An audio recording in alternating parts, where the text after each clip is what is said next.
Hello, friends. What do you think when you have excess money or you need money? Isn't it a bank which comes to your mind? Yeah, exactly. So, today I'm going to break some misconceptions we all have about the money, the use, and the bank. So, I'm going to talk on 5 things today for which you should never go to a bank. Yes, you should never go to a bank for these 5 things. And when I say these 5 things, name these 5 things, definitely it will surprise you. Let it. But I will also explain why I'm saying so. So these are the 5 things you should never go to a bank for. So number 1 is mutual funds.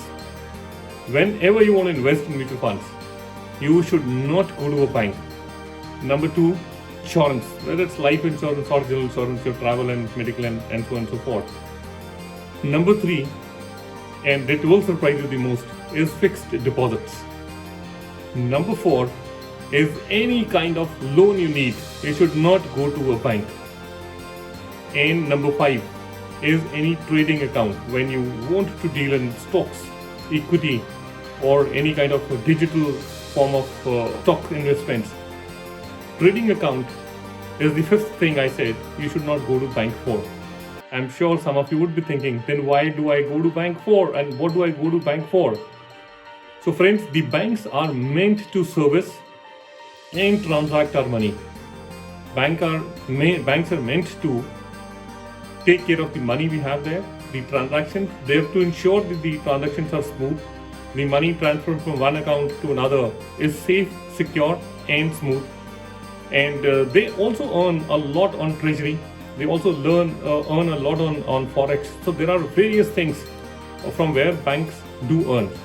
So when I am talking about these 5 things, they are very simple 5 personal banking things and personal needs for almost everyone as we grow in our life and career. So number 1, when I said mutual fund, why I am saying that you should not go to a bank is that the bank will sell you a mutual fund, which is a regular mutual fund, where there is 1 to 2% commission, which goes to the bank as well every year. So that no AMC, no mutual fund company, no bank will pay from their pocket. It goes from the money you are investing. There are options available today.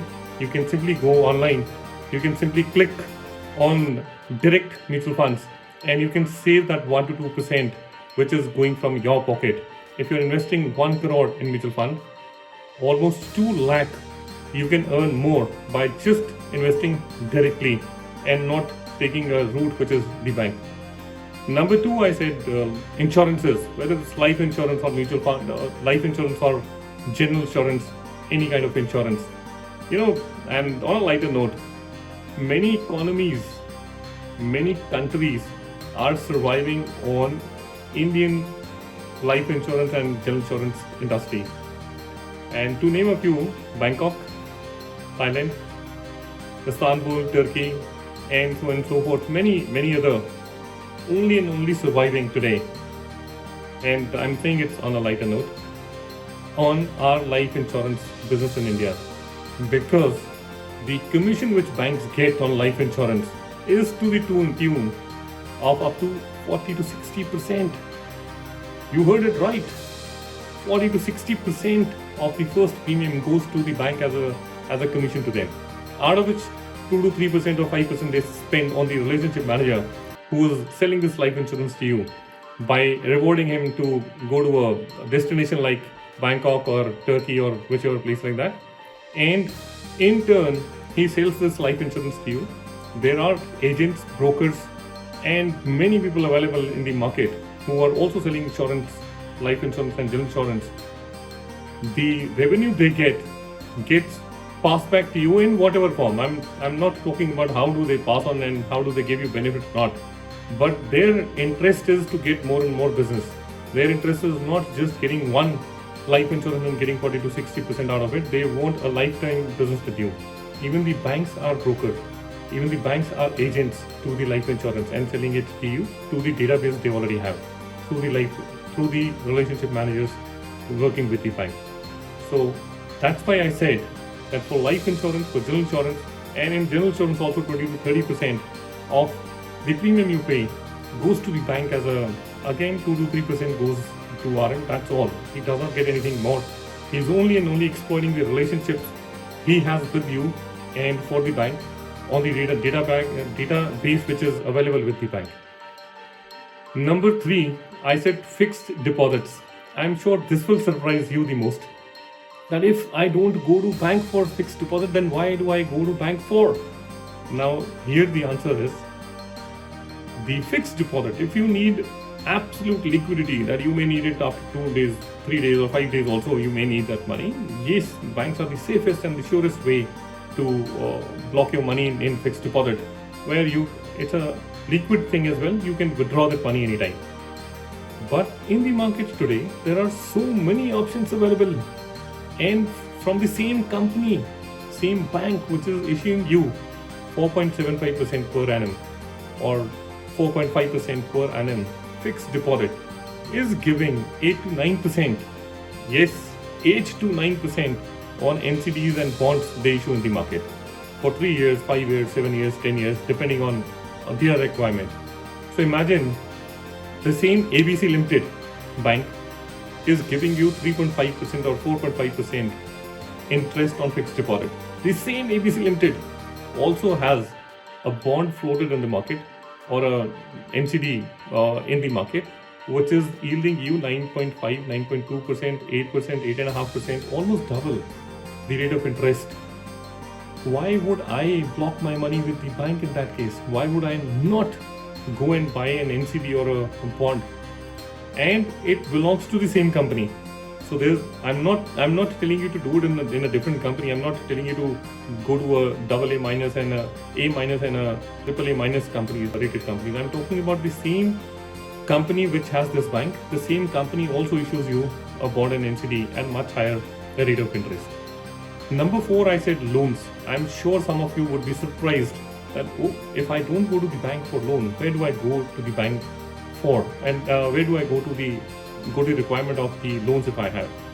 Now here is a very simple and from my experience I'm just sharing with all of you. Here is a very simple thing what we can all do is that approach a DSA, go to a DSA, and this DSA will do everything for you. If I'm giving you a small example that if I need 1 crore loan and I go to ABC Bank, the bank says your eligibility is 80 lakhs and not 1 crore. What would you do? You will go to another bank and the other bank will say, no, your eligibility is 90 lakhs. Then you'll go to a third NBFC or a bank saying, I need 1 crore. Now tell me, how can you do it? Here is a DSA sitting in his office, absolutely calm. You just go and say that I need 1 crore loan. And the guy will do all the running around for you. And I'm sure that you'll have lots of DSAs in your network and surrounding. The guy will do all the running around for you. He will go and find the best possible rate of interest. He'll go and find the best possible bank which is giving you loan to your requirement. If I need 1 crore, he'll fetch the eligibility from 5 different banks. He'll fetch the rate of interest from 5 different banks and NBFCs, and he'll come back to me and say that, okay, ABC is not doing it, but let's say XYZ is doing this.